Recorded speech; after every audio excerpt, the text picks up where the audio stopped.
Welcome, everybody. We're so glad to have you all here with us at our webinar tonight. We have Jeff Braylio in the house. He is my asset protection attorney in Utah. And I think I met you I don't know, how long ago was it? Years. Years ago, I took a class that you were offering on asset protection. And I think at the time when we all first start out, I didn't ever think legal stuff or insurance or taxes would ever be interesting. But then when you have real money on the line, suddenly it becomes very interesting. Yeah. And so I love the way that you had it because you took us through the arc of somebody who's just starting out, no experience, not really any assets. It kind of took me all the way through the dream version of myself. The dream version. You're the dream version already, Emma. Yeah.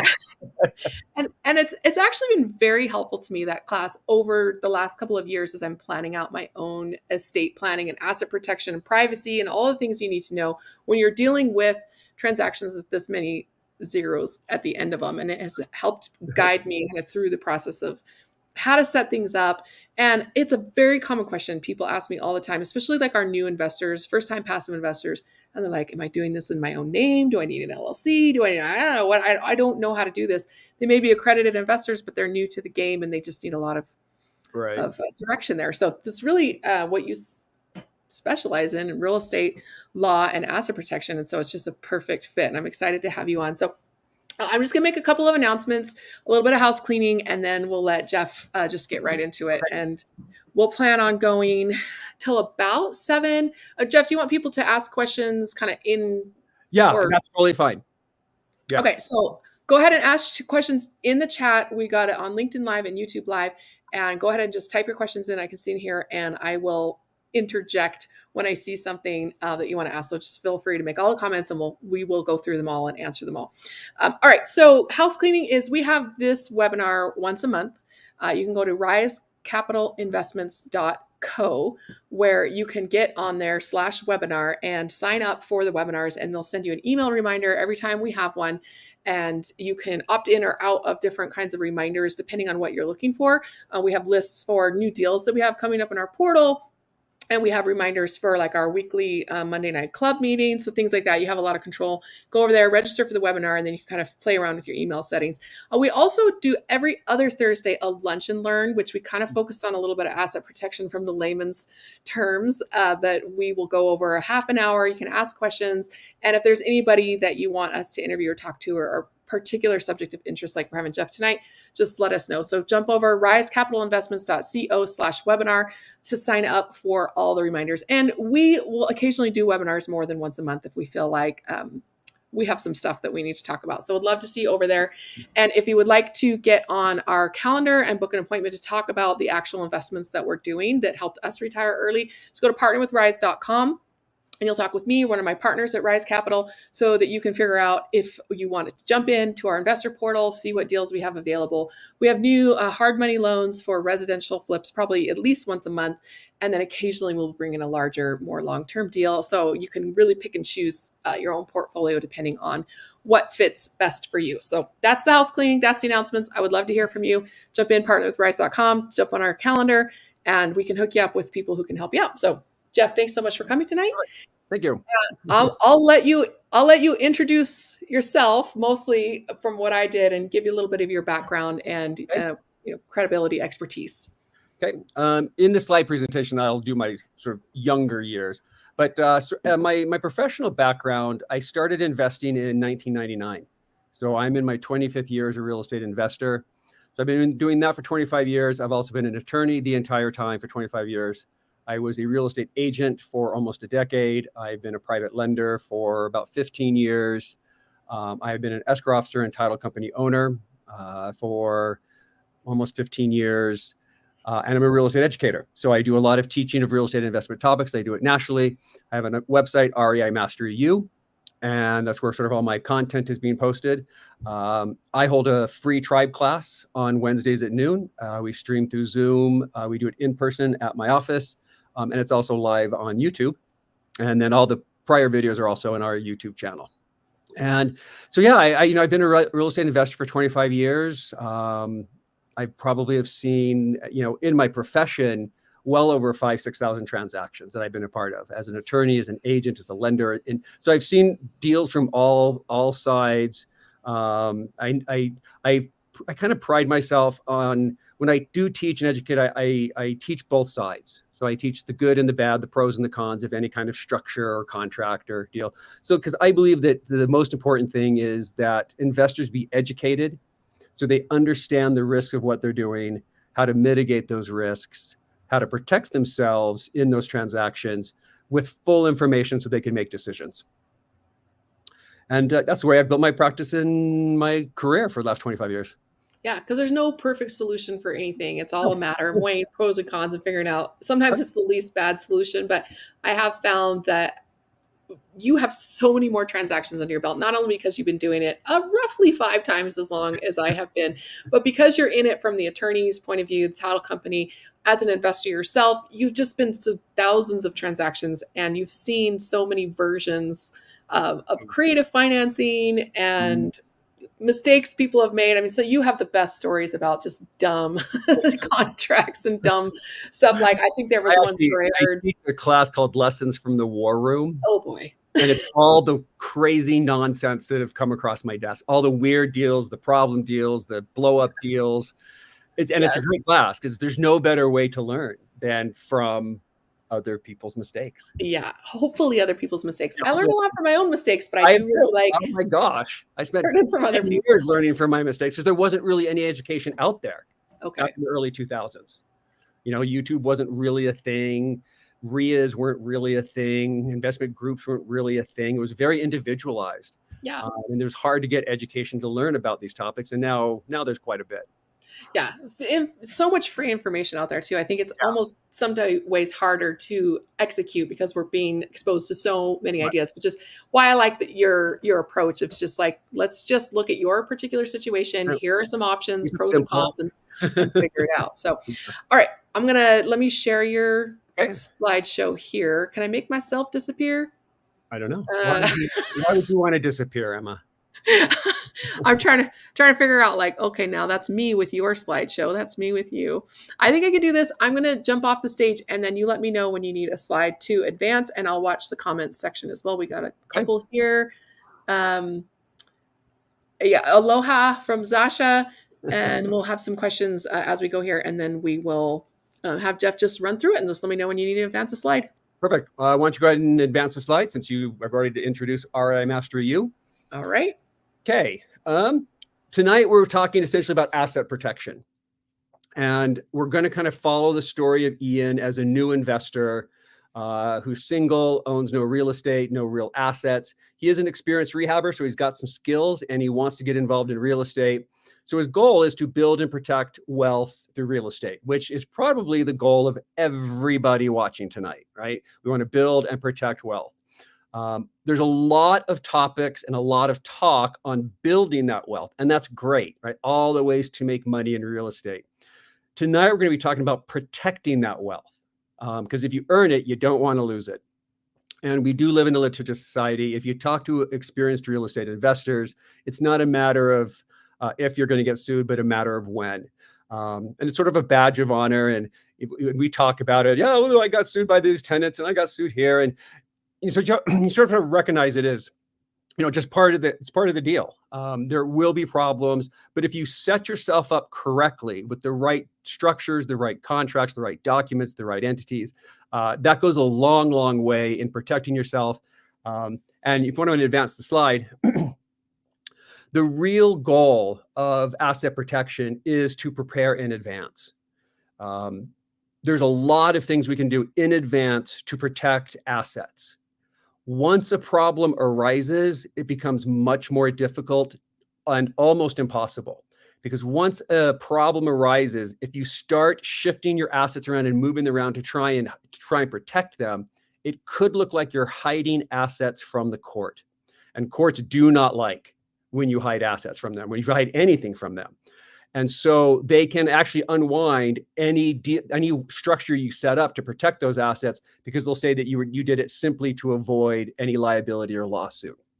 So the big takeaway of today is, regardless of what you decide to do for your asset protection structure or how far you go, do it in advance. Get things set up, learn to run these structures, understand how they protect you, and just kind of get used to it.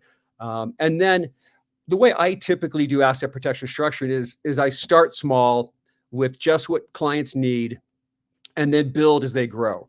There's really no sense to spend thousands and thousands of dollars on asset protection structures when you have one property that's financed at 80% and you've got $50,000 in equity, right? That's just not a logical thing to do, to spend a lot of money to protect that.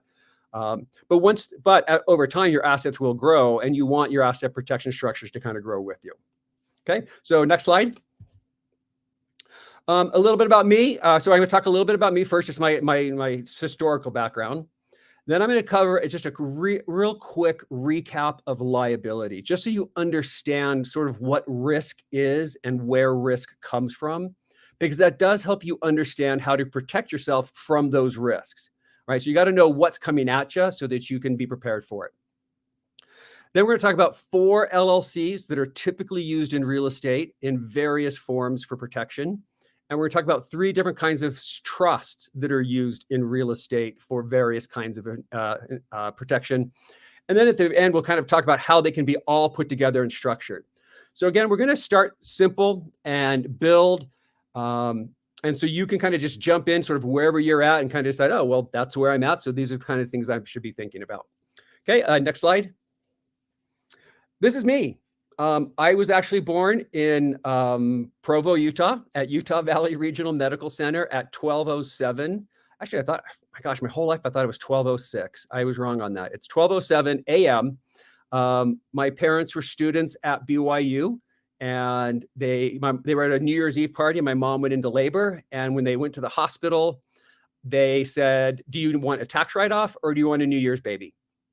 And my parents were like, "Wait, we're starving students, so we don't need a tax write-off." And then so the doctor said, "Well, then just hold on." And she did. And then right about midnight, I was delivered. I got my picture in the paper, and got some prizes from the local community. And that was sort of my one claim to fame on the day I was born. Next slide. Since then, I kind of a varied person. I like doing lots of things. I was a former marathoner and triathlete. Competitive. I actually won a marathon, the Pocatello Marathon. You see that there. I competed in the Ironman. I actually did that after a surgery when I thought I couldn't run ever again, but I was committed to competing in an Ironman. So I came back from that injury and surgery, trained enough to complete an Ironman, and that was a great accomplishment in my life, and I was very excited about that.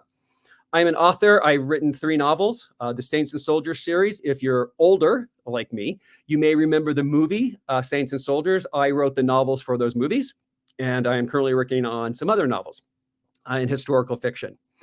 And I'm a budding young, I'm a pianist. I grew up playing the piano, classically trained, but I'm sort of learning to be a musician. And so I'm kind of having a second career of music, and that's also really, really exciting. Okay, next slide. These are some of the businesses that I run. REI MassU, which is the education, legal, that's my legal side. The title company is REI Title, and then my lending business. Really, I'm just kind of the answer guy. No matter where I go, it's like, "Hey, Jeff, you got a minute? I got a quick question." Everyone comes to me with the question, and that's great. And I like that role. I like being a holder of knowledge. And it's a great thing to be. So if you got questions, yeah, I'm just the guy to ask. Next slide. Okay, so let's get started. This is just a very brief recap of where liability comes from. I could spend the entire hour just on liability, but we're going to keep it simple. There are really 2 types of liability that are going to come at you. One is called personal liability.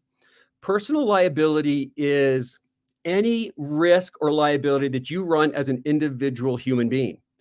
Just by the mere fact that you're on this earth and you live in the United States and you walk out your front door, it's possible for you to cause an injury to somebody else, and you would be liable for that injury. And because you caused the injury, you're responsible for the damages or paying the damages or covering the damages. Professional liability is the liability and risk that we run in our business pursuits. For example, if you own a grocery store, You are inviting the public to come into your grocery store and go shopping, right? So you're holding out services or products to the public, and you're inviting the public in to buy your services or buy your goods or stay in your rental property, right? And people come into the grocery store, and if the grocery store owner doesn't clean up the aisles and somebody slips and falls on a banana peel and breaks a hip, then the business, the grocery store, is liable for those damages. Real estate investors, remember, you're going to have both. We all have personal liability just by mere fact of being humans. But if you're going to be in real estate investment, you're going to be a small business owner. That's how this works. There's no company. Well, there are corporations and real estate corporations you go work for. But if you want to be an investor yourself, you are becoming a business owner. And so as a business owner, you got that second kind of liability that's also going to come at you.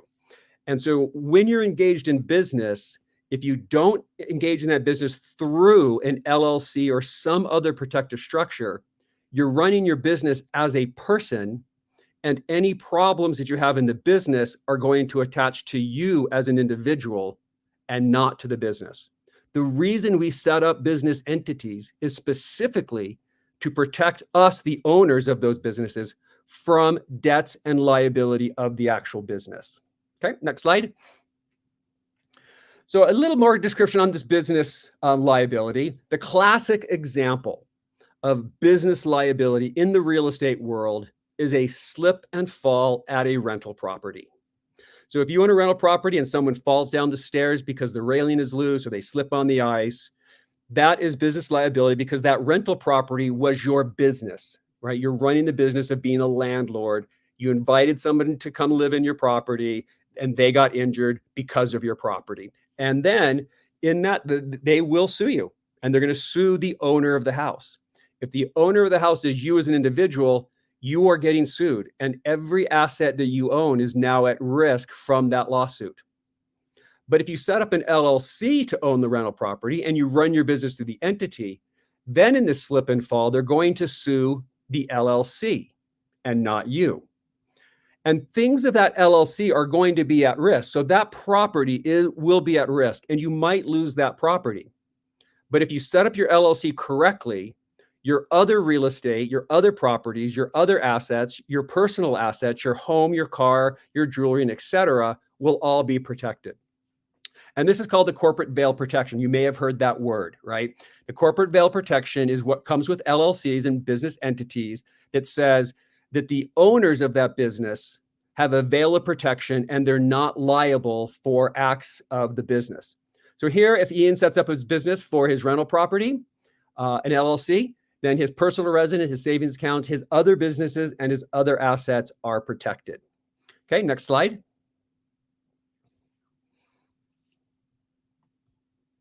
Now, personal liability.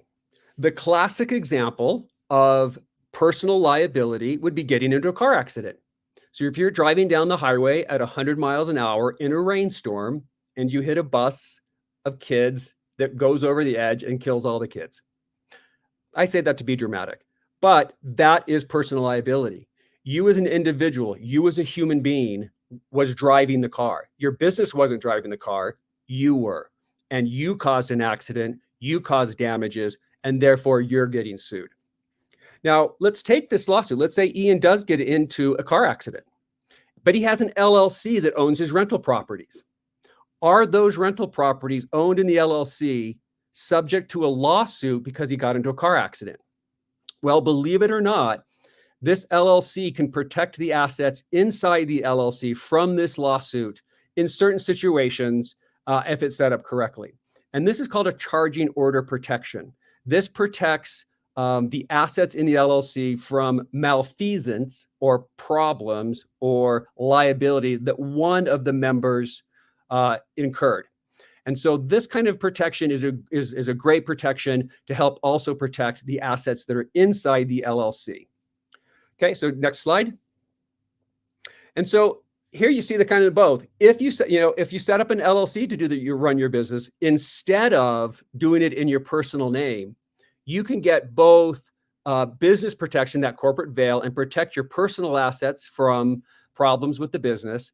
And you can also protect those assets from your personal liability that you may run. And that is the great benefit of an LLC. The LLC is probably the baseline core structure that every real estate investor is going to have. You're going to have at least one LLC. You may have multiple LLCs, and I've got clients with 20, 30, and 40 LLCs, just depending on what they're doing. Okay. But this is the great thing about the LLC. You get these two great protections from the two big liability sources. Okay. Next slide.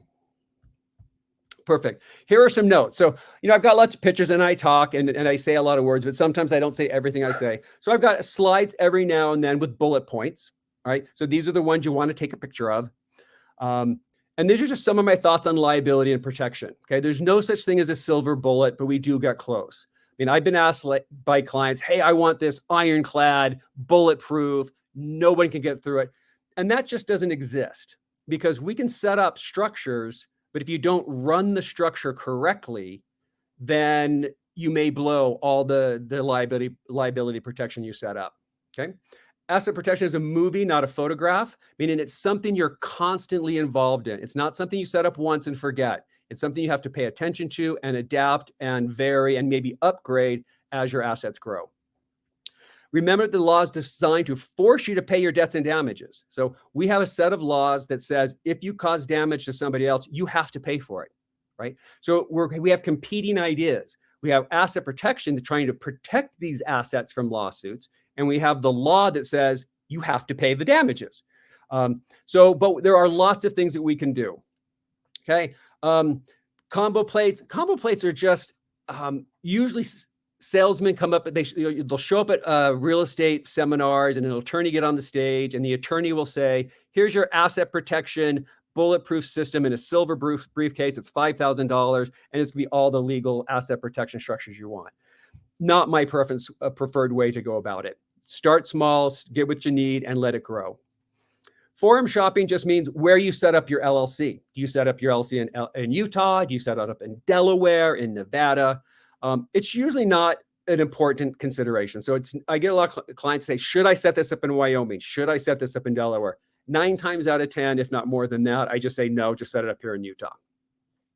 Privacy can go a long way in protection. We'll talk about how to stay private, and maintenance is more important than structure.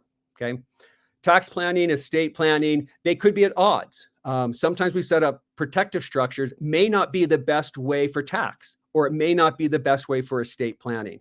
So when you do set up these structures, you want to make sure that you're covering your tax needs, your estate planning needs, and your protection goals. Okay. Next slide. Now, here are kind of the steps. The first, in asset protection, the first thing you want to do is choose the right structure. Do I do an LLC, a corporation, a trust, some other structure? Then once you pick the structure that you want, then you want to correctly and fully form that structure. You want to keep all the documentation, keep your paperwork. Make sure to properly fund the structure. That means you must transfer assets to the entity to get the protection. If you set up an LLC to hold a rental property and you never do the warranty deed to title that rental property in the name of the LLC doesn't own the asset, and the LLC cannot protect the asset, and you will not be protected from slip and falls at that property. And that's what we mean by funding the structures, making sure the assets that are supposed to be in it are actually owned by the LLC. Okay, continue to maintain that structure, and then build your team of professionals to help. That's attorneys, CPAs, bookkeepers, other professionals. Okay, next slide. Okay, so now that we know a little bit about liability and protection, let's look at the 4 types of LLCs that are very common and that you're going to see a lot in your real estate career. Okay, next slide. Uh-oh, that didn't come out right on the slide. Oh, well, let me list all 4. I'll just have to say them, okay? The first LLC is called a business LLC. This is an operations company. It is designed to run a business. So if you're a flipper, then you want a business LLC.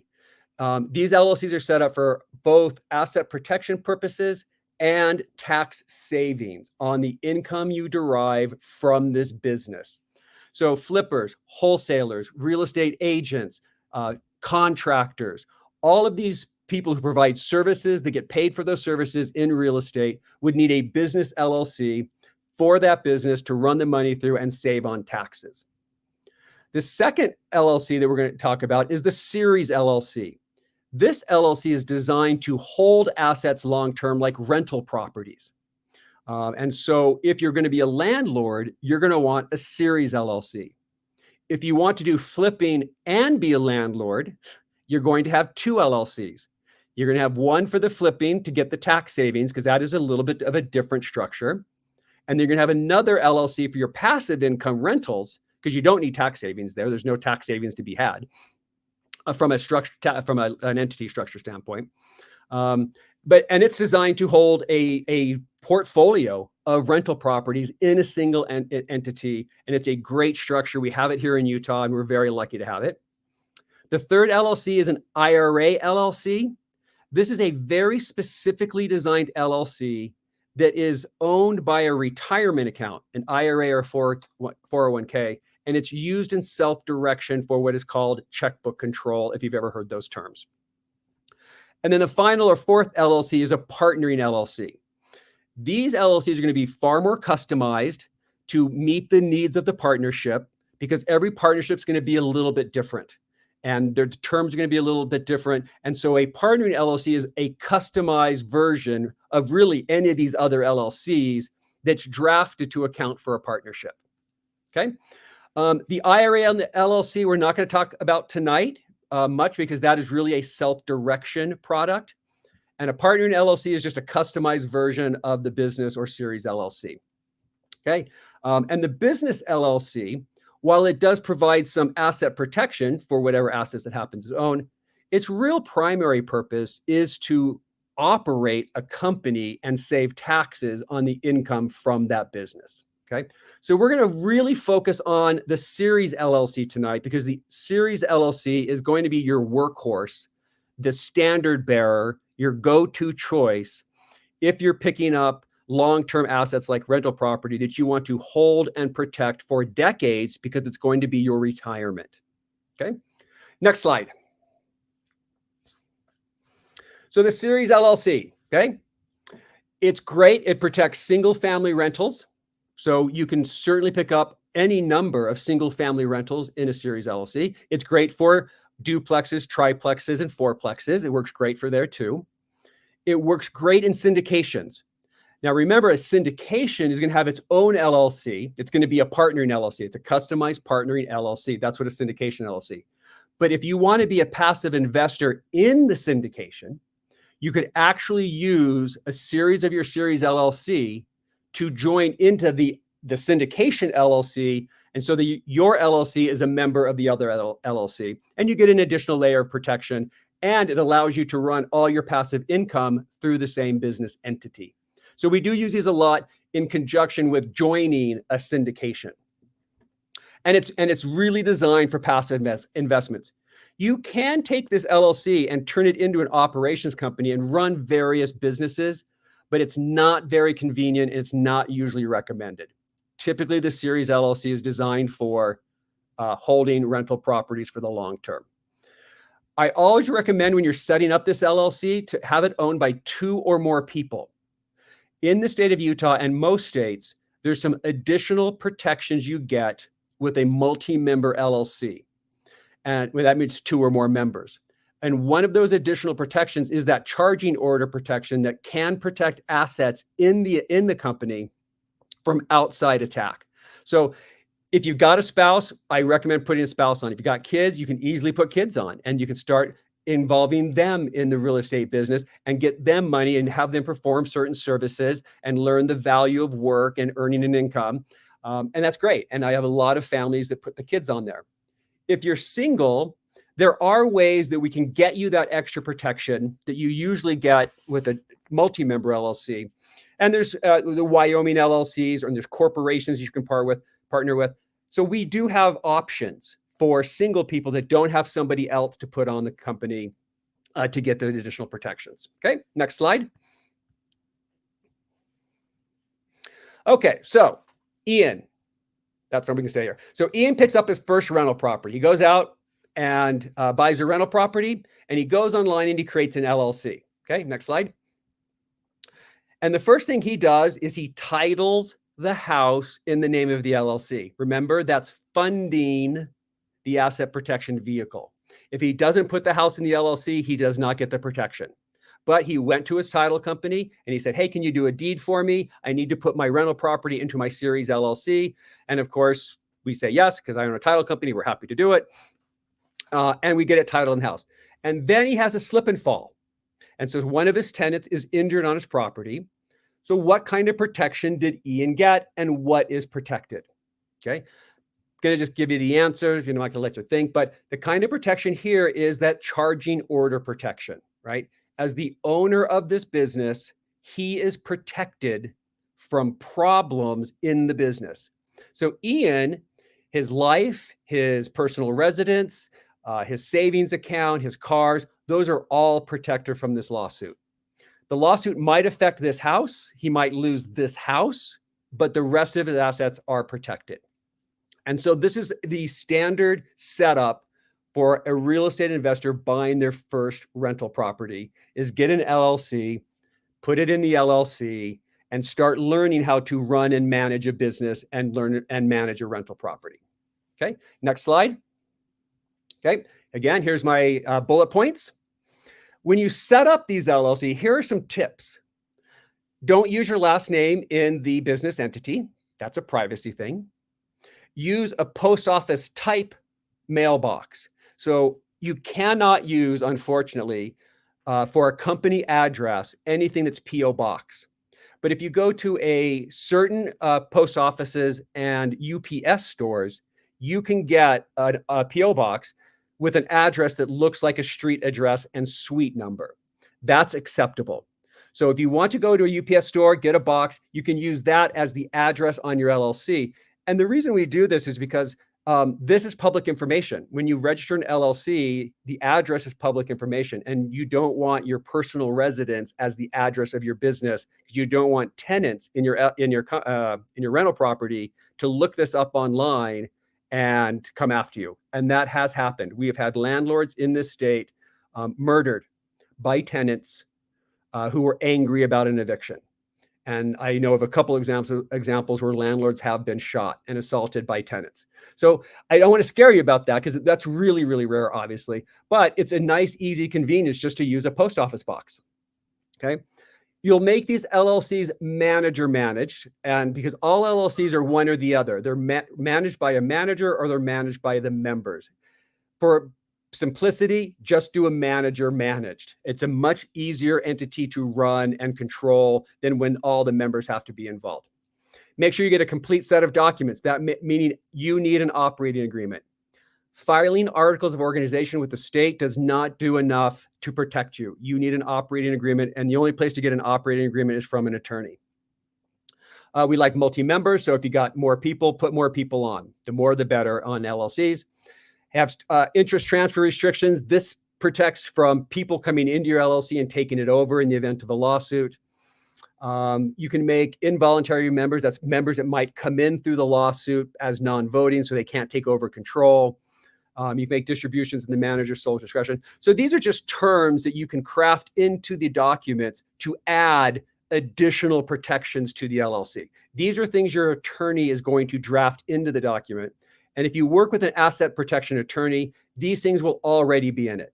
Okay. So when you do set up these LLCs, make sure it's an asset protection attorney and not a regular business attorney, because those are different things. And we structure these things differently. The documents that I use are all maxed out on every asset protection clause I can stick in there. Okay. Or insurance tip, get an owner's policy upon purchase. Oh, that's just I don't know why it's in there. The title, owner's title policy and insurance when you buy the property. And that's actually a little bit of a longer discussion. So let's just go on. Oops, sorry, next slide. Okay, now Ian picks up his second rental property. So now he's got two, and he puts them both in the same LLC, which is totally doable. it's acceptable, and many investors do it. The only problem is if he has a problem at one of these rental properties and they sue this LLC, both of these properties are now at risk, and he could lose both of them. And so it's not a great structure. It does work, but it's a little more risky. And so a better route is going to be the series LLC. So let's go to the next rental, or the next rental, the next slide. So in here, this is just a slide that he has an accident at one rental property, but the second property, since it's contained in the same entity, is at risk. Okay, next slide. Here's what a series LLC does. So a series LLC is a specially designed company.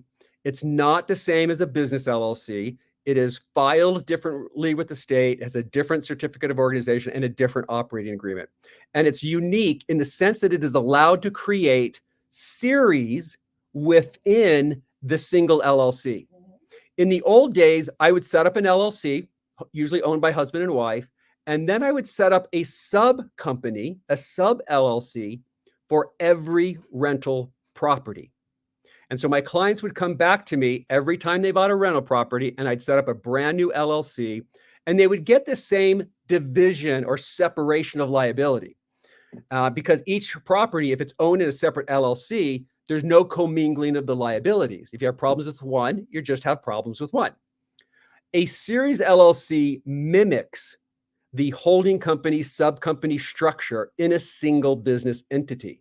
So this is one LLC, one registration, one set of documents, one bank account, and one tax return, by the way, but you create series underneath this LLC that are independent for liability purposes. You can title the house in that series. We call this Series 1, Series 2. And they're separate for liability purposes. So here, Ian was able to set up a single LLC, but now he can own both those properties separately and divide up or separate that liability of one property from the other. How do you create these series? Once this LLC is set up, how do you create these series? Super easy. I provide you a form that you fill out and sign, and that's it. There's no cost, there's no filing, there's no registration, there's no fees. You pull out the form, you sign it, you date it, and boom, you just created a series for your first property. Then when you buy your second rental property, you pull out the second form, you sign it, you date it, you title your property in the second series, boom, you're done. Next slide. When you get your third one, you do the same thing. You just pull out the form, create your third series, and you own your third property in it. Here, Ian decides to pick up a rental property in Ohio. Can we use this Utah Series LLC to own a property in Ohio? Yes, absolutely. We can totally do that. That is completely legal to hold an Ohio rental property in a Utah LLC.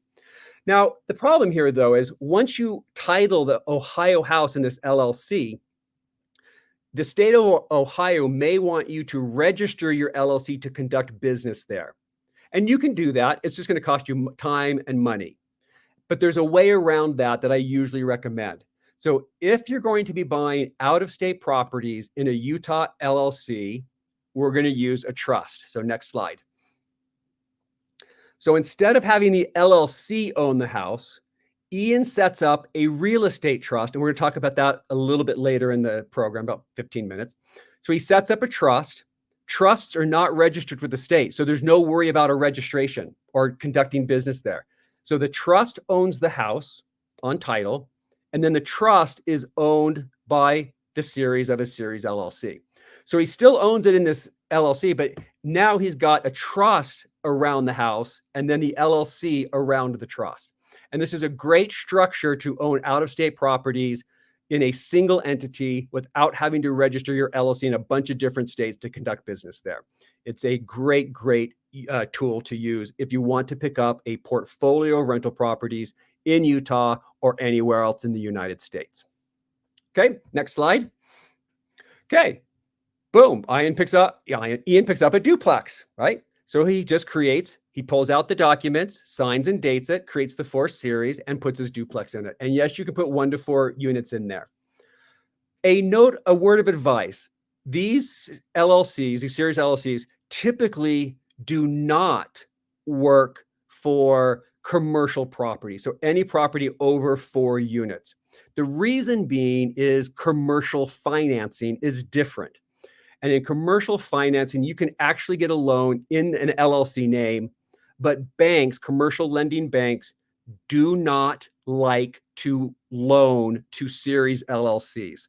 Okay. So this is something that a lot of people don't even know unless you have experience using this and you go to buy a commercial property and then you find out you can't get financing in the name of the company.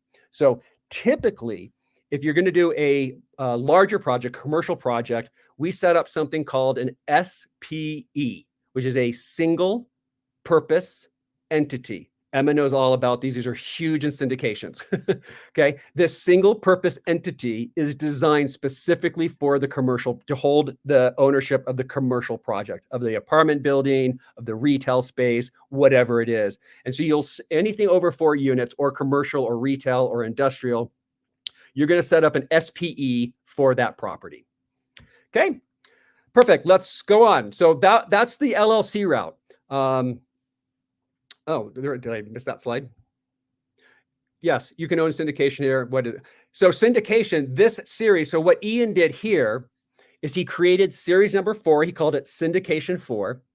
And that series then invested in a syndication run by somebody else, run by the sponsors, run by Emma, right? So Ian can use this to invest in 1 to 4 unit in Utah. He can do it in 1 to 4 units in other states, and he can do it with syndications. And then all of these passive income rental properties and income streams are flowing through the same business, the same bank account, the same tax return, and that kind of holds and controls all his passive income. Okay, perfect. Next slide. Ian's going to get married and buy a family home. Finally decides to marry Isabel and buy a residence. So now he starts thinking a little bit more about estate planning and family planning and what to do to protect his wife and his personal residence. Okay, so next slide. This is where we're going to be talking about trusts. All right, we do not use LLCs to own title to primary residences, typically not second homes, typically not family cabins. Typically, we use a trust of some kind, okay? And the big reason, and this is clear and you'll get this, is if you put your primary residence into an LLC, you're telling the IRS that it is an income property. And you might lose that ever precious capital gains tax exemption for the sale of your primary residence. You know that one you can save on taxes up to $500,000, right? The capital gains tax exemption. You only get that for a primary residence. And if you put your primary residence in an LLC, you've told the IRS that it's not a primary residence, but a rental property. And the IRS may say, I'm sorry, but you don't qualify for the tax exemption. So I have clients very often say, I want to put my house in an LLC so that I can charge myself rent. Yeah, no, that's an internet, YouTube thing that you don't need to bother with. Just kind of FYI, don't go down that road.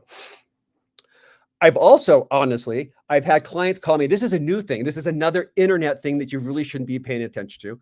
And this is, there are sometimes rules about tenants in apartments, and to get around some of the local city ordinances about tenants, I've been asked multiple times, and I don't know where it's coming from, that say, hey, can I put my tenant as an owner of this LLC or an owner of a trust that owns the property? So they're deemed an owner of the property, not a tenant, because they're trying to get around some city licensing rule. You don't want to give your tenants ownership in anything. You just don't. So I'm not a fan of that either. Okay, so trusts. What kind of trust do we use in real estate? The slide didn't kind of come out. The 3 trusts are the Family Living Trust. You've all heard about the Family Living Trust. The Real Estate Trust. You may have heard the term land trust. We do not have land trusts in Utah. There's only a couple of states that do. So we use just a trust, a very simple trust, as the next best option. And then the third trust is called the Asset Protection Trust. Okay, so let's go to the next slide where you can kind of see all 3 of these and what functions they serve. Okay, so the asset holding trust or real estate trust, that's the land trust, this very simple trust document that a lot of real estate investors use to hold title to properties in a private way. LLCs are registered with the state, so it's public information. Trusts are not registered with the state, so they are private documents. So it's a way to hold title privately. The family living trust is all about control of assets. The family living trust will pool all of your assets into your estate into one big group and then allocate and control those assets after you pass away. So that's what you want the family living trust for, is not necessarily asset protection now, but protection and control after you pass away. And then the asset protection trust is designed specifically to hold assets in a very, very protective way on a long-term basis. Okay, next slide. Okay, you go there. Actually, so Ian and Isabel have twins, they have kids, and they want to set up a family living trust. Just a note here, you do not need to wait until you're married to set up a family living trust. And it's actually a very good idea for single people to set up their family living trusts, because when they get married, they can use that individual living trust to hold their assets separate from marital property in case they sign a prenup, or in the event of a divorce, Ian could keep his assets that he brought into the marriage separate from marital property. Okay, so I'm bringing these up because it's a little bit beyond our discussion, but I want you to kind of just see the idea that these trusts and LLCs are used in lots of situations for doing lots of kinds of things. Okay, we just have to kind of stick with the basics for our presentation. Okay, next slide. Okay, so what is the family living trust? Its primary purpose is control. It keeps your estate private and it avoids probate. Probate is a court process that if you don't have a trust, if you own real estate or you own businesses or you have financial accounts and you don't have a trust set up, when you pass away, your family cannot get access to these assets because they're in the deceased's name. So they have to go to probate, and probate is a public court process. All of your assets, all of the heirs could all be involved, and it could all become public information. But if you have a trust set up, a family living trust, and it's funded correctly, then your estate is private, you avoid probate, and you got immediate access and control of assets.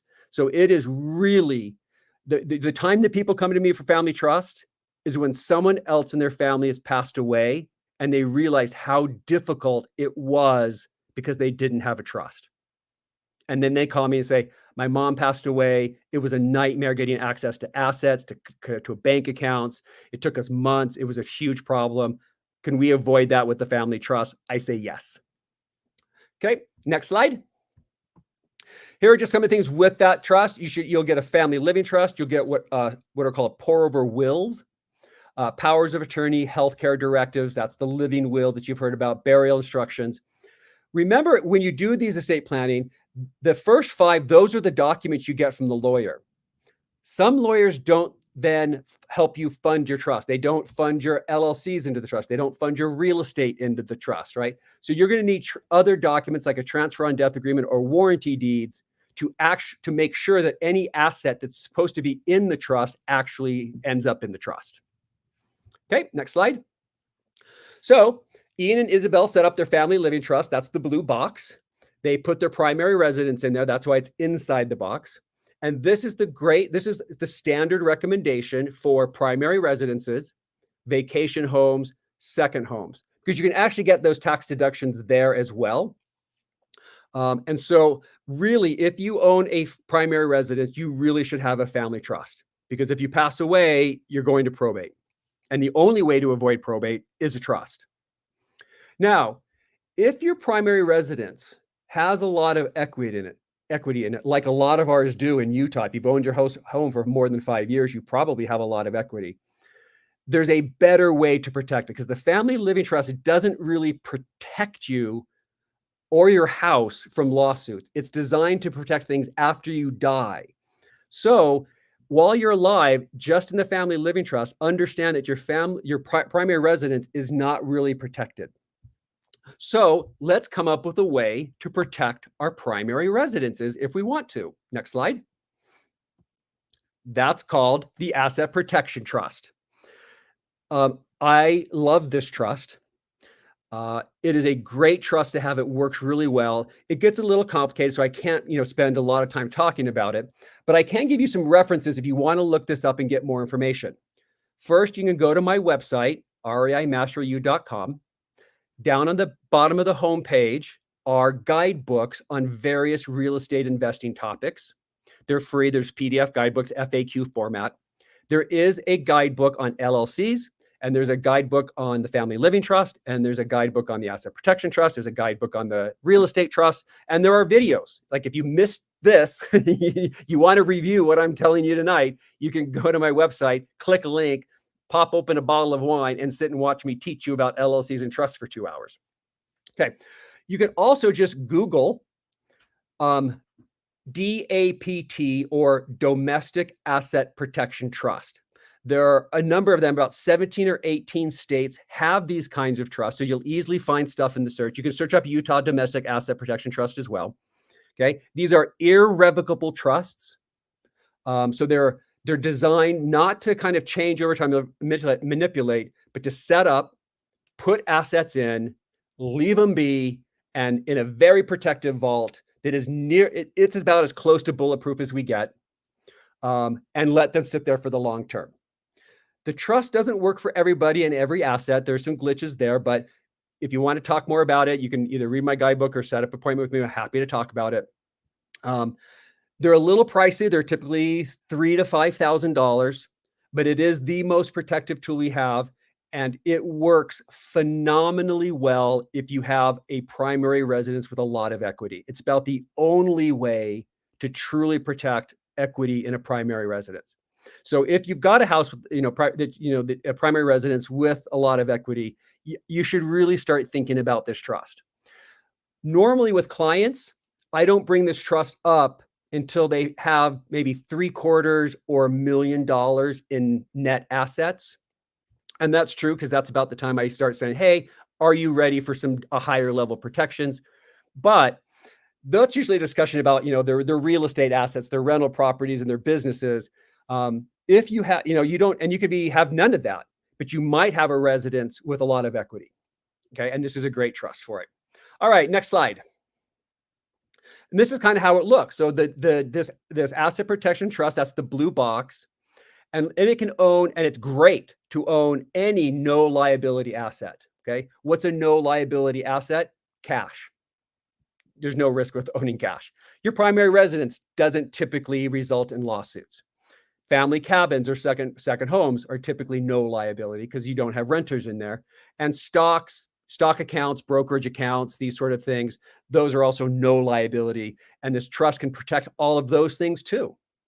This trust can also own your Series LLC. Now, you want to keep the Series LLC because that's going to split up the liability from property to property, et cetera. But if this trust owns this LLC, it is absolutely protected from personal liability. This protects these assets in the LLC far better than the LLC itself.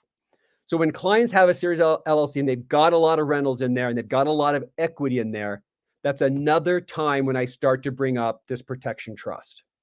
Okay.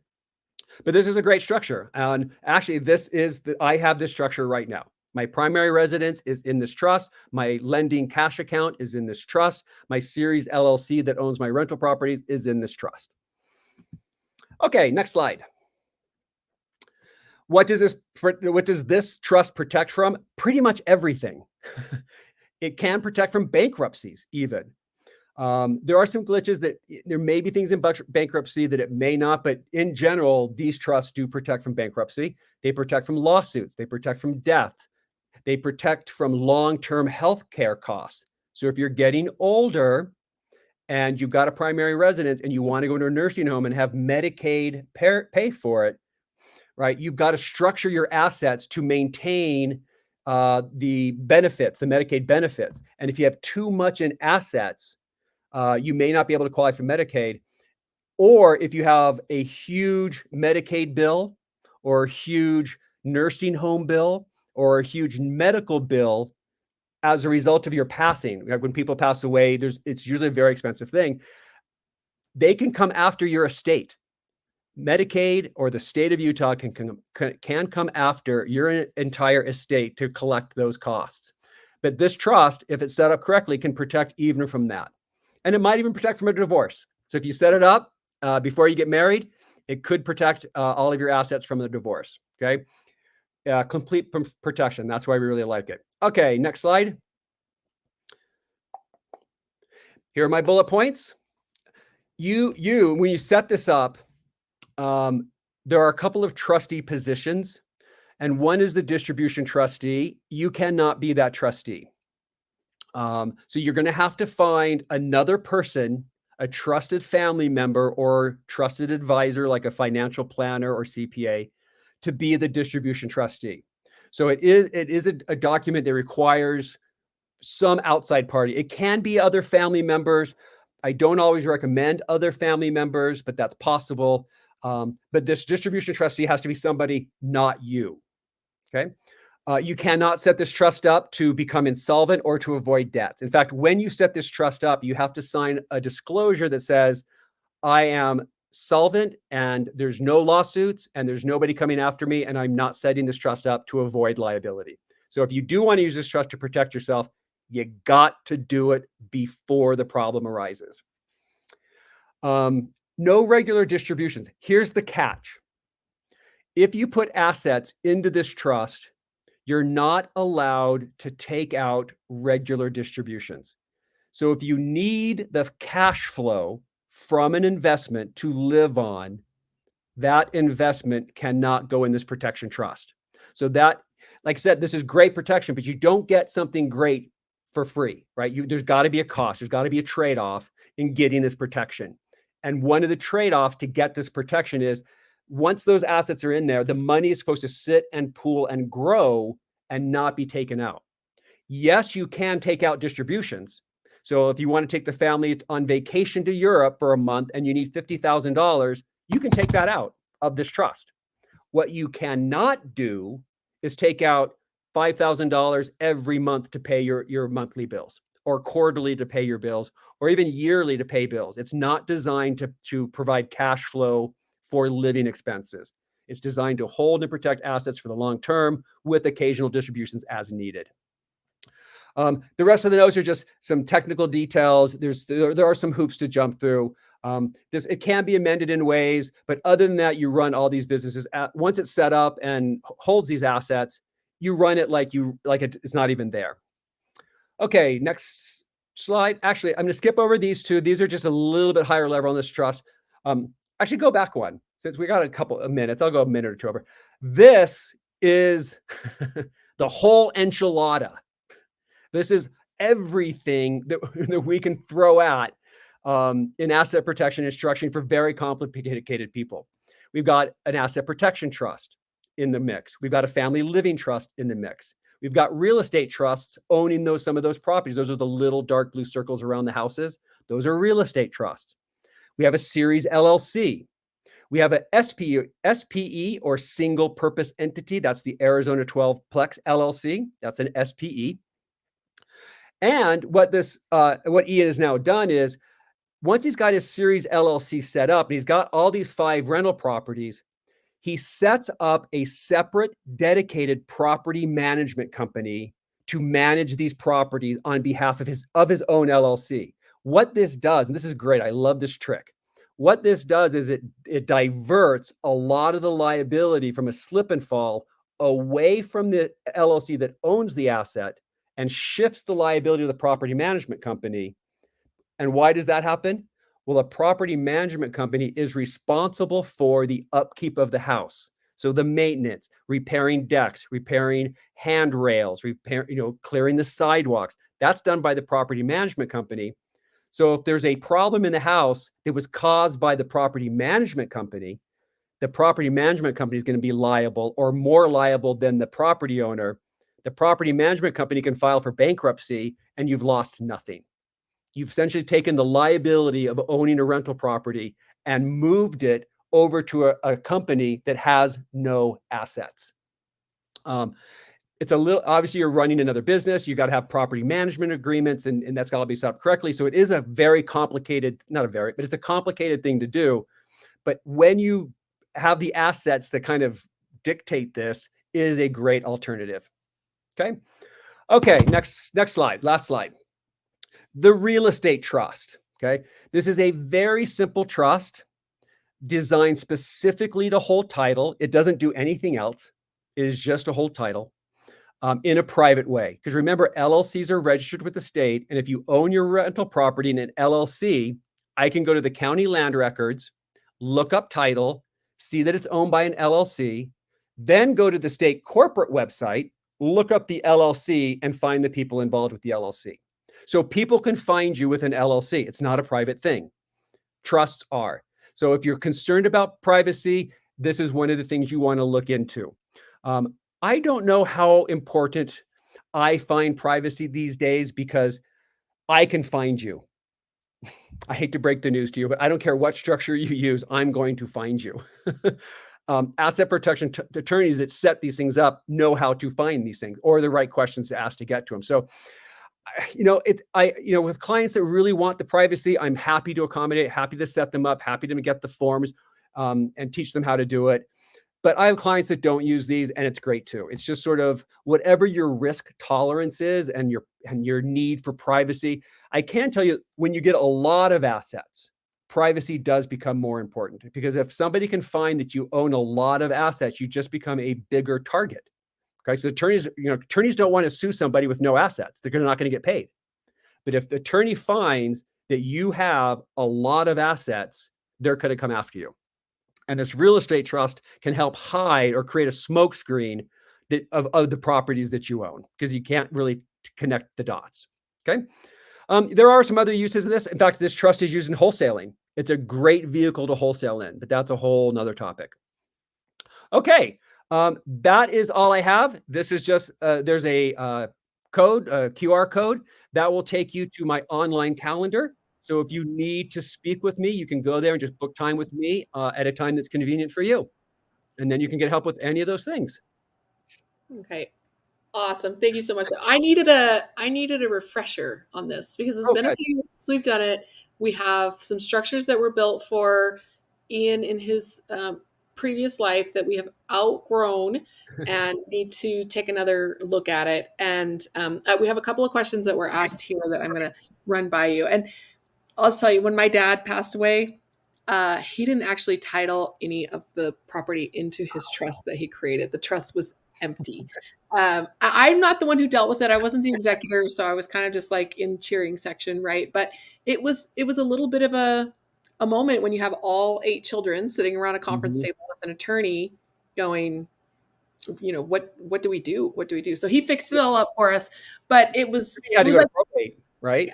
No, he was able to, that's another story, but he was able to take like the plain text, the plain English version of my dad recorded what he wanted in his own voice before he passed away. And he was able to take that and kind of fix it. But, the attempt to avoid the attorney's fees and like legal Zoom it and all that. But with that comment you made, like you actually have to then move the assets into the structure. I'm like, oh, yep, I learned that the hard way, unfortunately. But we took on those legal fees, and maybe we should have. It was our stuff. So yeah, and I can add in that, especially with the family living trust, you'll title your house in the family living trust. So you're set for, you're ready to die. Yeah. Then you do a refinance on the property. And to refinance the property, they have to take it out of the trust and put it in your individual name to process the loan. And I can tell you, most title companies don't put it back in the family trust. And then people don't think about it or know about it. I'm saying, my dad died. He has a trust, but they're telling me I need probate. I don't understand. And I said, you have a trust, but the house didn't get titled in the trust or got taken out for some reason and never got put back in. Yes. You're back to probate. Yes. And we learned the hard way that the beneficiary of an account trumps everything. If it's not in the trust, the beneficiary gets everything, and none of us were the beneficiary. So that was a tough situation. So if any of you have been through your own parents passing away, that should be good motivation to just bite the bullet and get this done, especially if you're a real estate investor. Just get it done. A family trust, 2,000 to 2,500 for a basic one. A simple probate of the easiest kind possible is $2,000. And probate can be $10, $20, $50,000. Yes. And it's Yeah. all avoidable with a family living trust. Yep. And that's about what we paid to retroactively fix the situation. So Yeah. All right, so we got a couple of I'm just going to start at the top here. Igor, hopefully you got his contact information there. We're asking because you're in the state of Utah, I'm in the state of Utah, so we're talking about Utah a lot. But some of our listeners or watchers are wondering if they live in a different state. What states are you like? Just because you live there doesn't mean you need an LLC there, right? California? I don't know. What do you think? No matter where you're working, you're going to need an LLC if you're in business. Mm-hmm. I can tell you that there are states where that's very expensive. Yeah. The state of California, once it's set up, has a $700 yearly, they call it a tax. And it's at least $700 or $900. It could be more. Yeah. So it's a very expensive proposition to own an LLC in California. Back in the day, I worked with California attorneys about, are there any ways? And there's really not. California's a real stickler for their taxes. And even if you set up a Utah LLC, but you own a property in California, California can still say you have to register that here and pay us the $900 fee. Okay. So kind of the foreign entity registration. But most other states, Texas has a really high renewal fee, but most states, you can set up an LLC for under a few $100 and you can maintain it for under a few $100 a year. Okay. Yeah. We have them all over the country, and it's not necessarily where our property is located or where we're located. It's whatever makes the most sense for that particular LLC at the time. That's a discussion you have with the attorney. Okay. All right. Where am I? Where's the asset? How do I want to protect it? What's the best way to protect it? Okay. Now, I just heard this again recently that there was somebody who said his lawyer told him not to get a Series LLC because they haven't been proven in court. They're controversial. I know you're a fan of them. I personally am a huge fan of them. I hold my assets in a Series LLC. I think the attorney who helped me set it up was working for you at the time. And I personally love them. I have two questions about this. What are your thoughts about them still being controversial? Because what are we up to? Like 22 states that are offering them? Yeah, and over 20 years now, almost 25 years. Yeah, and I feel like, well, if they haven't been challenged in court yet, like it's not happening. So what are your thoughts there? And then the other question that I have about when I'm holding a Series LLC, do I get to a certain point of I have this many assets in the LLC and it's just getting to be, so should I start another series? Where is that? Great question. Okay, so the controversy. I don't see any controversy at all. I think that's coming from an attorney that doesn't know how to set these up, so can't sell you the project or the product. That's my opinion. When we first created LLCs, which was back in the 1980s, right? It was a brand new structure. All we had were partnerships and corporations. But then in the 80s, we created LLCs, which is kind of a combination between a partnership and a corporation. It's take the best of both worlds. When those first came out, lawyers were like, oh, don't do LLCs. They're brand new. They haven't been tested in court. And here we are 50 years later. And the only entity I set up in 25 years is an LLC. And the Series LLC has now been around for 25 years. That's my opinion. Okay. All right. I agree. Do you put all your properties in there, like rental houses that are not commercial? There's no limit to the number of series or number of properties you can stick into a Series LLC. You can have 10,000 if you wanted to. So but there's a pragmatic consideration of how manageable is one entity with all these properties. Yeah. My experience with my clients is between 10 and 15 properties in a Series LLC. They go, hey, Jeff, I want another one. Okay. This gets to be a pain. Yeah. All right. Next question. All right. This is a problem I personally had. I have my Series LLC and I created child LLCs. My husband and I co-own it together. So this is like a multi-part question here. Right. My husband and I own it together. He is major owner, and I am a very, very, very minor owner. And our CPA was asking us if we wanted to file a tax return on that Series LLC because we're married and we don't technically have to. And Okay. I'm thinking to myself, what is the risk of not filing a tax return for that LLC that holds title to all these properties? Right. Because we were getting fined for not filing. Great question. So, tax filing for LLCs. If you have a single member LLC, it's considered pass through for tax purposes, which means the LLC does not file a tax return and it gets reported on the owner's 1040. Mm-hmm. Okay. So it does save you money at tax time because your tax preparer is not preparing a LLC tax return or a partnership tax return, right? So a lot of CPAs will say, hey, I can save you money. If you make this a single member LLC, you don't have to do a tax return. I can save you money. And that's a great thing. That's a very nice CPA to try and save you money. But remember, there are additional protections for having more than one member on there. And in my opinion, it's worth filing a tax return, the $500-600 at tax time to file that partnership tax return, keeping parents and children on there for that additional asset protection that can really protect the assets. Because in a single member LLC in the state of Utah, that LLC will protect the owner from slip and falls. Mm-hmm. But if the owner sued in a car accident, the court's looking at that LLC. He's the only member of it. He caused the accident. The court can actually make him take the asset out of the LLC, liquidate it to pay the damages. Okay. But if his wife were on there, the court cannot do that. The court cannot force you to liquidate that asset because that would hurt your spouse who didn't do anything wrong. Okay. So I like the multi-members, even though it requires a tax return. Okay. Because I know that spouses are kind of like gray area if you need to file on that one. Do you feel like it's worth the extra protection to just go ahead and file the return? I like to leave husband and wife as listed members of the LLC and filing that partnership tax return. Because what's that doing? That's public information. That's evidence that you can take into a court of law that this is run as a partnership and to get that extra protection. Okay. Yeah. Good information because, we've been filing all these years and like, do I have to? All right. Next question. This is another one for me personally. I have a parent LLC with child LLCs, and I created a child LLC to own title on a property, and it had different owners than the parent. And the tax attorney and the CPA were like, I don't know what to do with this thing.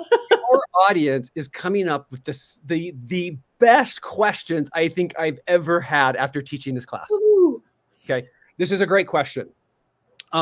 So the question is, can one of those subseries have a different membership structure than the overall one, right? The answer is yes, it can. But at that point, remember, in a series LLC, all the series piggyback off the mothership. So every series has the same operating agreement, the same owners, the same percentages, everything's identical. When you want to take one of those series and make it different than the mothership, then you're going to have to create its own operating agreement. Okay. List who those members are, their percentages. You're going to have to probably file that series with the state of Utah to register it. Okay. And you're going to file a separate tax return on that series because it's now different than the rest of the LLC. Okay. So what you're really doing is you're creating a brand new LLC. Yeah, it's the same. So why bother? Yeah. Yeah. Okay. Once your series LLC is set up and you want to do deals with other people, take my partnering class. Okay. You got some how to do this. Better ways to do it. I haven't taken that class yet, which is probably why I set this up wrong and my tax attorney was a little lost. My Wednesday tribe classes right now, the YouTubes, we're talking about partnering right now.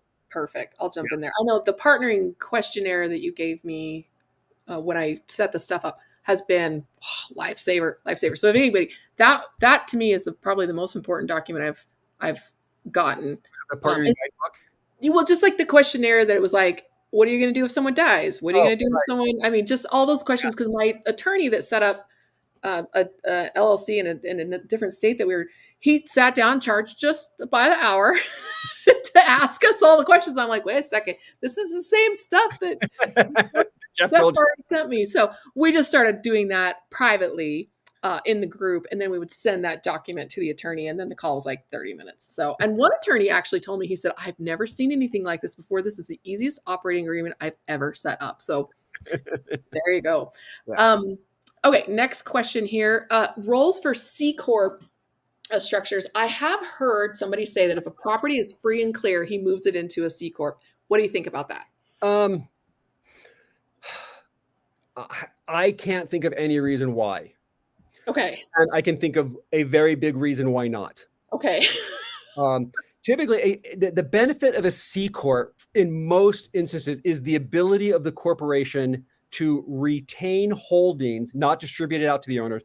They're called retained earnings, and use those earnings for future projects, development, whatever. Mm-hmm. And so if you want a business where you can keep money in, and because in an LLC at the end of the year, all the net gain or the net loss comes out of the LLC and you have to report it on your taxes, Okay. regardless if you take the money out. You can leave all the money in the LLC, but you're still paying taxes on it. Got it. A C Corp will allow you to keep it in the bank and not distribute it to the shareholders so they don't have to pay taxes on it. But that doesn't really apply. That doesn't really apply to most real estate investors. And in a C Corp, the corporation pays taxes on its income. It then distributes the profit to the owners, the shareholders, who pay taxes again. It's the double taxation. LLCs avoid that double taxation. So it's not worth setting up something that's doubly taxed for any reason, even liability protection, unless he's got some other reason, right? He could have some other thing that I don't know that justifies it. I can't think of any reason why. Okay, so that's interesting, and maybe it's just an old school. In any kind of corp, whether it's a C Corp or an S Corp or an LLC that's taxed like an S Corp, if you own a long-term asset in any corporate structure, there's a tax called the sale or transfer of corporate asset tax. It's a tax that does not apply to LLCs. So if you put it in this corporation, and let's say you needed to refinance the property, to refinance it would have to come out of the C Corp into somebody's individual name, do the refinance and put it back. But when you take an asset out of a corporation, it's a taxable event. Okay. It's a taxable event. Okay. You could tax yourself just to refinance that property. And it's a big tax. And that tax does not apply to LLCs. Sounds like I will probably never have a C Corp in that. I've never set up a C Corp. Okay. Oh, that's interesting. What about like the LLC with a C Corp designation? The S Corp designation. Lots of LLCs with the S Corp designation. That's the small business tax savings. We love S Corps. That goes right into this next question here. What's the difference between the partnership? Like, how do you choose the designation when you're setting up the LLC? Gotcha. So a partnering LLC is an entity where both parties are partners and they file a partnership tax return, and all the income has to be attributed for tax purposes to the partners at the end of every year. And then you just pay the taxes on it. If you want to do an S election on an LLC or have an S Corp, what happens is the money comes in, but that S Corp, that's my puppy. Everybody knows my dog. He's the title mascot. Once that S Corp designation is designed to take that partnering income, which is going to be taxed at, is kind of a long, shortened version. It's taxed at 3 levels. There's 3 levels of taxes on a partnership tax if it's active income. But if it's run through an S Corp, that S Corp status can take some of that money, a big chunk of that money, and only apply 2 taxes to it. So you can save, and the tax that you save is a 15% tax. It's the self-employment taxes. It's 15.2%. And if you make $100,000 as a real estate agent in commissions, you're going to pay $15,000 in employment taxes, and then you're going to pay state and federal income taxes. Those are the 3: self-employment, federal, state. The S Corp allows you to remove that self-employment tax off a good chunk of your money, and you can save tens of thousands of dollars in taxes on active business type income. Okay. My CPA said that I need to make somewhere in the $30,000 to $50,000 a year range that I'm taking to justify the cost of the S Corp tax filing. Is that you could save money on $10,000 or $15,000. Okay. But the S Corp tax return is probably going to be about $600 or $700. Mm-hmm. So you need to have enough income where you're going to save at least the $600 or $700. Okay. That makes sense. Okay. Got a couple more questions. I have never heard of this. A renowned trust? I don't know what it is. Have you heard of that? Never heard of it. There are thousands of trusts. Okay. These names, so it could be the exact same trust as maybe a Utah Asset Protection Trust, and Okay. somebody's calling it a different name. So just It a different. doesn't sound like it, but yeah. And so attorneys, and if you really want to get into asset protection and you're really wealthy, like some people we know in public eyes, right?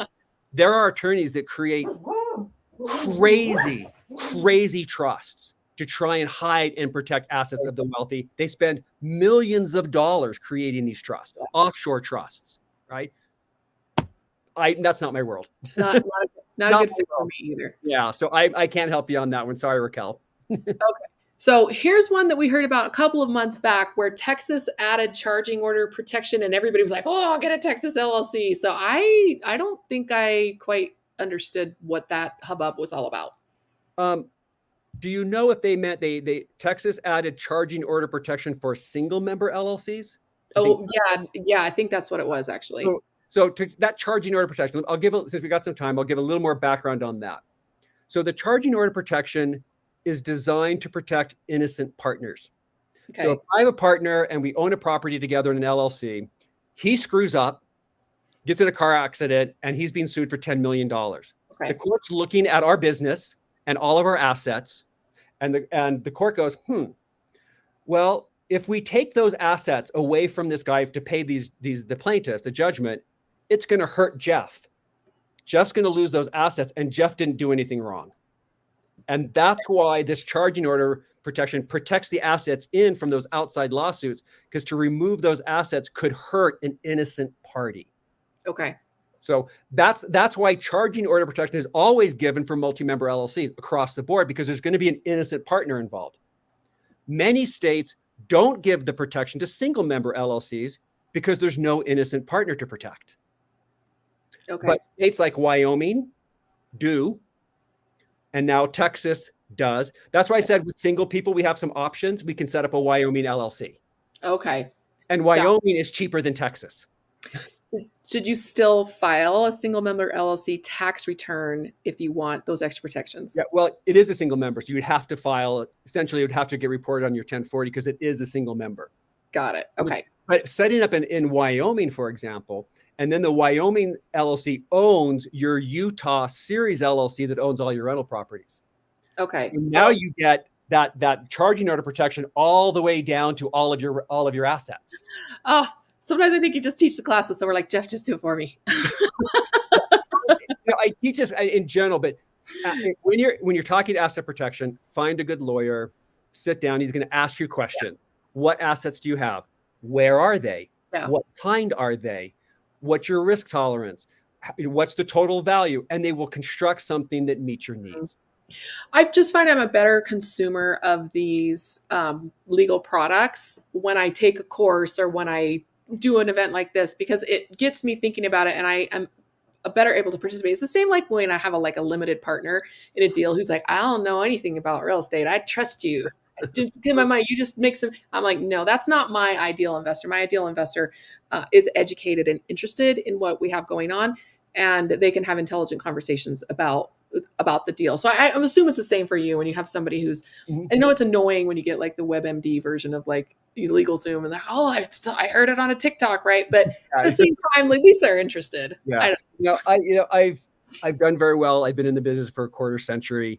I'm semi-retired. I don't, market a lot anymore. I don't care who you go to. I teach so that you have a better understanding and control of legal products, that when you do go to an attorney, you can ask appropriate questions. You can ask the right questions. You're getting what you need. In fact, I have a lot of conversations and I'll teach my clients exactly what they need and they'll go to another lawyer and get it. I'm totally fine with that. Right. I just want them to understand and getting what they need. Yeah. And so that's what I've always considered my role to be, is just information, just get the information out so that you guys can make the best decisions you can make. That has actually been very helpful with some of the resources that I've gotten from you over the years when we need to use an attorney in a different state. Like that thing about like this is the question I've ever seen, right? Like it has made me a better consumer of legal products across the board, no matter what attorney I happen to be using, whether it's a securities attorney or a specialized type of attorney. Just has made me more informed, more educated, and feel more empowered. Just Yeah. to Empowered. the stuff carries over. Yeah. The concepts kind of carry over. All right, last question, and probably the most important question. Imagine that you're a brand new limited partner and you're going to do your first deal, but it's not in a self-directed IRA. It's just like, do I do it in my name, me and my spouse? Should we set up an LLC? But this is going to be something they're going to be doing. They know they need more than one. They're looking to maybe place 5, 10, 20 of these things over the next few years. So are they talking about setting up a structure that they could take on limited partners? No, like they want to be. They want to be limited. My investors will ask me, like, when they're filling out the subscription agreement, they have to put the invest with your syndication. What should I use? Yeah, I think if you're in Utah, the Utah Series LLC. Okay. Create an LLC for it, and then give that to you, Emma, the document that creates that series, and have that series be their ownership in your syndicated LLC. Okay. And an asset protection attorney who can help them with the operating agreement of that, with the intention that they're going to have a bunch of limited partner investments in there over the next several years. Yeah. Okay. That's a good one, because they're always like, should I set up an LLC? Can I do it myself? Can I? And I'm like, well, how long are you going to be doing this? Great question. Can you do it? Can you invest in a syndication as an individual human being? Yeah. Technically, yes. Because the LLC is set up by somebody else. Mm-hmm. You're a limited partner, which means the only risk is your investment. Yeah. You won't get sued. So you can go into a syndication as an individual investor and you still get good liability protection. Mm-hmm. But using the Series LLC is you may have some rental properties in your Series LLC, and you may have some syndications in your LLC. And now you're taking all that passive income from all sources and running it through one business entity. Okay. Yeah. And most of our investors will have a couple of rental houses. They just don't want like 20 of them. They don't want to run a business. They have like 3, 4. They're like, this is awesome. Maybe I should do this a little bit more passively. And that's a very common question to common structure. That's the last question. I did have a slide that we shared in our last presentation that we did. I'm curious about your, I should send this to you and have you tell us what the mistakes are. I love umbrella insurances and I totally recommend them. Okay. Deep, great protection. Love them. Okay. Okay. DIY LLC. I'm not sure about a DIY, do-it-yourself LLC, because really the only way you get protection in an LLC is if you have a good operating agreement. Okay. So unless you copy somebody's or get it from an attorney, that's the document you need. And the state, when you register with the state, they don't give you the operating agreement. Mm-hmm. They don't. Right. So yeah, I'm not a fan of DIY. Like LegalZoom, that kind of thing. Yeah, they're good. I would say for a good business operations LLC, they're mm-hmm. acceptable. I don't think I would go to them for a Series LLC. Okay. Sometimes we'll do templated LLCs. Mm-hmm. Like lawyers set it up for us, and then they'll give us a template where we can DIY it after that. Kind of use that free agreement. If you work out something with the attorney that he's allowing you to make yes, absolutely. Yeah, and like licensing. And syndicators are doing that because the cost of syndication, those are so expensive that if you get a template, mm-hmm. save them money.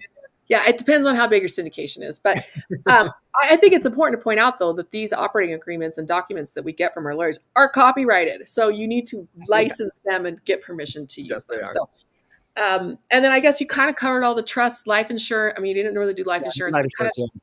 I'm not really life. I mean, I've never really looked into life insurance. When I first started in real estate, I looked into those products as investment vehicles and stuff. Mm-hmm. I didn't really ever find any that really appealed to me. Yeah. So I kind of just ignored them. Yeah. I like them. That's a different, it's nice to talk to somebody who is not selling them on the pros and cons. To get the real information. Oh yeah. Cause there are definitely pros and cons for sure. Yeah. So awesome. All right. I think that's our last question. Sarah says, thank you so much. I agree. Thank you so much for presenting. This was amazing. If you want the slides, I have them. Do you want me to send your PDFs? Yeah, we can reach out to Jeff directly at this, or you can send me a private message on LinkedIn. It's Emma Powell 28. I'm going to actually just stick LinkedIn Emma Powell 28, and I can hook you up with Jeff or send you the PDF for the slides. This is really, really good stuff. And it's time. We're back in Utah. We've been out of Utah for a little while. We just got back a couple months ago, so we're going to be here for a year or two. Okay, can't wait to see you. It's time. We gotta redo it. So awesome. Appreciate you coming on and educating people about the simple to the complex. And hopefully someday we can be as complex as possible because, that means that we made a lot of money. Exactly. All right. Thanks to everybody who Guys, came. guys, have a great night. Appreciate the participation, and we will see you next month, in 2 weeks for a lunch and learn, and in 4 weeks for another webinar that you can check out. Again, if you weren't here at the beginning, risecapitalinvestments.co/webinar, where you can register, and you can register for each one individually, or you can sign up for reminder emails for various things to get in for our weekly meetings, our deals, all of that, and just let us know what you need, and we can get you on the right resources. Thanks everybody for coming. We'll see you in a couple weeks. Thanks, Jeff. Thanks, Emma.